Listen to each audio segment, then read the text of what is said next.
Sir, you said, sir, you allege that so much astronomical amount of corruption is happening. So, how do you think it can be stopped from happening? You should say. You are the journalist. You have the pen. No, we write what they say and what you write. But practically, how do you think it can be stopped? You have all the tender documents in place. None of these things are spoken out of the air. Everything has got evidence. Everything is properly documented. Whatever I've spoken about has got documented evidence. I think all those documents are available, and you, being a journalist, should take it up and make it a national issue. What about those companies indulging in these tenders and contracts? Do you think they will react? ఎంత చేసినా అంతే. ఇప్పుడు ఏం చేయగలుగుతాం? ఏం చేయగలిగే ప్రస్తుతానికైతే ఏం చేయలేము. మనం వచ్చిన తర్వాతనే ఎంక్వైరీలు ఏదైనా చేయగలుగుతాం, అంతే కదా. ప్రస్తుతానికి ఏం చేయగలుగుతాం? విలేకరుల సమావేశం పెడతాం, విలేకరుల ద్వారా మీ ద్వారా రాష్ట్ర ప్రజలకు చెప్పే కార్యక్రమం చేస్తాం. మీరు ఎంక్వైరీ చేసి మీరు కూడా మీ పత్రికల్లో రాయండి, మీరు కూడా మీ పేపర్లలో మీ టీవీలలో చూపించండి అని చెప్పగలుగుతాం. కానీ మేనేజ్మెంట్లు ఆంధ్రప్రదేశ్లో అయితే ఆల్రెడీ కుమ్మక్కై ఉన్నాయి. వీళ్ళంతా కూడా కలిసికట్టుగా ఉన్నారు. సో ఇంకా నేషనల్ మీడియా ఏదైనా అవకాశం ఉంటే వాళ్ళకి ఏదైనా చెప్పగలిగిన చెప్తాము. వాళ్ళు కూడా సగం కరప్ట్ అయ్యి సగం చెడిపోయి ఉన్నారు. కాబట్టి ఏం చెప్పగలుగుతాం? ఇవన్నీ రేపు పొద్దున మన ప్రభుత్వం వచ్చినప్పుడు మనం ఎంక్వైరీలు చేసి ఇవన్నీ ప్రజల ముందర తీసుకొచ్చే కార్యక్రమం పెడతాము. నువ్వు చేసిన తప్పు చేసిన వాళ్ళందరికీ ఆ రోజు శిక్ష పడుతుంది. ఇప్పుడు పార్లమెంట్ సమావేశాల్లో కూడా ఈ చట్టబద్ధ అంశానికి సంబంధించి తీర్మానం చేయబోతున్నారు అనేది ఒకటి చెప్తా ఉన్నారు కదా సార్. అక్కడ చర్చ అక్కడ కూడా ఈ కరప్షన్ దాని గురించి మీరు డిస్కస్ చేస్తారా? ఈ అమరావతికి సంబంధించిన కరప్షన్ పైన పార్లమెంట్లో ఎన్ని ఏదైతే చెప్పినామో పార్లమెంట్లో కూడా ఖచ్చితంగా చెప్తాం. సాధ్యం ఒకటే ఒకటి రమేష్ గుర్తుపెట్టుకుని, ఎక్కడ కూడా నేను మళ్ళీ చెప్తా ఉన్నాను, నోబడీ ఈస్ అగెయిన్స్ట్. అమరావతికి వ్యతిరేకంగా ఎవరు లేరు. బట్ సాధ్యం కాదని తెలిసి ఇంత డబ్బులు పెట్టడం ఇంపాసిబుల్ అని చెప్పి తెలిసి 2 లక్షల కోట్ల రూపాయలు ఏంది స్వామి? రోడ్ల కోసము, కరెంటు కోసము, డ్రైనేజీల కోసము, బేసిక్ ఇన్ఫ్రాస్ట్రక్చర్ కోసం పెట్టడం ఏంది? ఆల్రెడీ ఈ బేసిక్ ఇన్ఫ్రాస్ట్రక్చర్ ఉన్న ప్రదేశాన్ని అంతా పక్కన పెట్టడం ఏంది? 2 లక్షల కోట్లు అసలు సాధ్యం అయ్యేదేనా? నువ్వు 7 ఏళ్ళు ముఖ్యమంత్రిగా పరిపాలన చేసిన వ్యక్తి 8,000 కోట్లు ఖర్చు పెట్టగలిగినాడు. 5,500 కోట్లు మొబిలైజేషన్ అడ్వాన్స్ ఇచ్చి స్కాములు చేస్తా ఉన్నాడు. ఏ రకంగా సాధ్యం అవుతుంది? సాధ్యం కానిది ప్రజలను మభ్యపెడుతూ మోసం చేస్తూ రాష్ట్ర ప్రజలకు అసలు ఏ క్యాపిటల్ లేకుండా చేసే కార్యక్రమం జరుగుతుంది కుట్రలో భాగంగా. వేరే ఇంతకుముందే నేను చెప్పా, మావిగన్ ప్లాన్ బి. సరే, నేను చెప్పిన విశాఖపట్నం ఆలోచన నీకు నచ్చలా, సరే మావిగన్ ప్లాన్ బి చెప్పిన.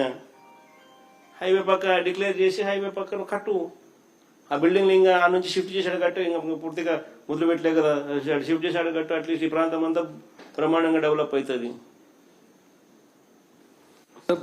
But even multilateral institutions are buying into these ideas. Right? World Bank, KFW, they've given out loans.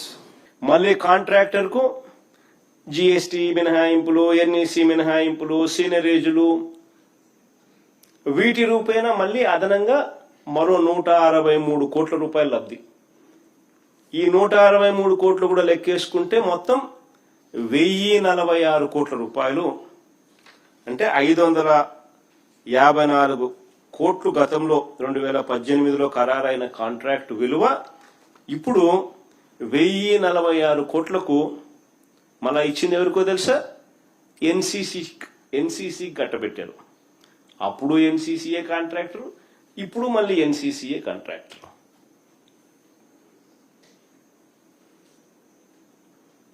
అలా ఇవన్నీ సుమా ఇసుక ఫ్రీ.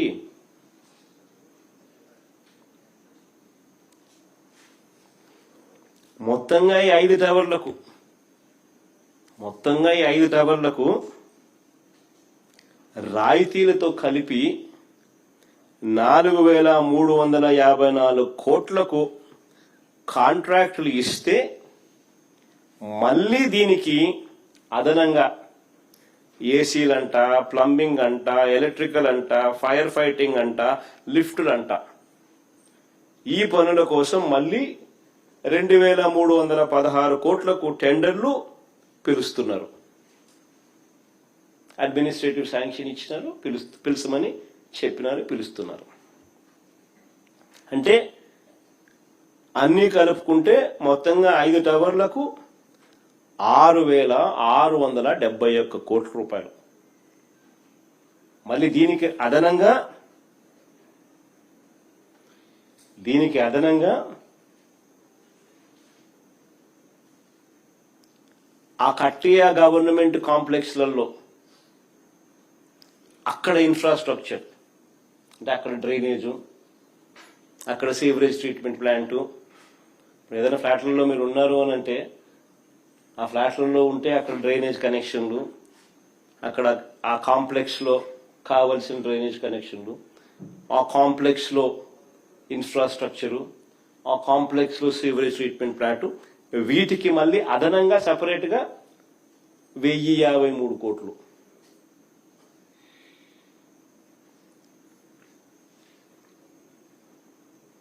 ఎక్కడైనా మీరు ఫ్లాట్లు ఏదైనా పోయినా కూడా లేకపోతే మీరే కట్టాలనుకున్నా ఫ్లాట్లు కట్టడమే కాకుండా ఆ ఫ్లాట్లకు మీరు ఆ కాంప్లెక్స్లో ఇవన్నీ కూడా ప్రొవైడ్ చేయాలి.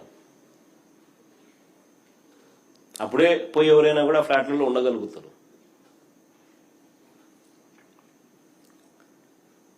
ఈ 5 టవర్లకు బిల్టప్ ఏరియా 52,20,496 SFT.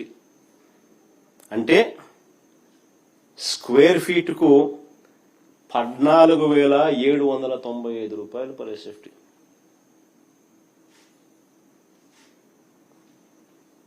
ఈ అడిషనల్ ఇన్ఫ్రాస్ట్రక్చర్ ఏదైతే ఉందో అది తీసినా కూడా 12,779 రూపాయలు పర్ SFT.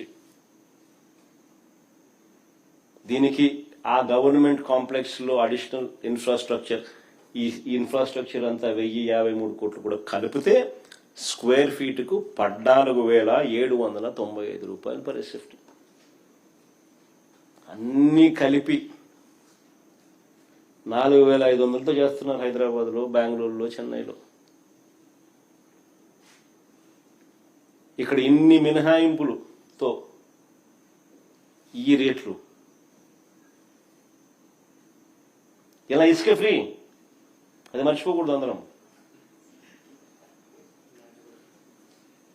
ఇసుక ఫ్రీ అనేది వెరీ ఇంపార్టెంట్ కదా బిల్డింగ్ కన్స్ట్రక్షన్. 5 టవర్లకు 52,20,496 SFT. ఆశ్చర్యం ఏమిటో తెలుసా? ఒకవైపునేమో ఇంత డబ్బులు ఖర్చు పెట్టి కడతా ఉన్నాడు, మరోవైపున తాత్కాలిక సచివాలయము, తాత్కాలిక అసెంబ్లీ అని చెప్పి వీటిలో వేస్ట్ చేసిన అమౌంట్ ఎంతో తెలుసా? 1,100 కోట్లు. ఎందుకు కట్టినారయ్యా మరి ఉన్న సచివాలయము, ఉన్న అసెంబ్లీ? 1,100 కోట్ల రూపాయలు ఖర్చు పెట్టి కట్టినారు. ఇప్పుడు అది తాత్కాలికం అంట అని మళ్ళా ఇప్పుడు ఇంత కడతా ఉన్నారు. 6,671 కోట్లు ప్లస్ 1,053 కోట్లు పెట్టి మళ్ళా కడతా ఉన్నారు. అంటే 1,100 కోట్లు ఏం కావాలా? గంగలో పోసినట్టే కదా.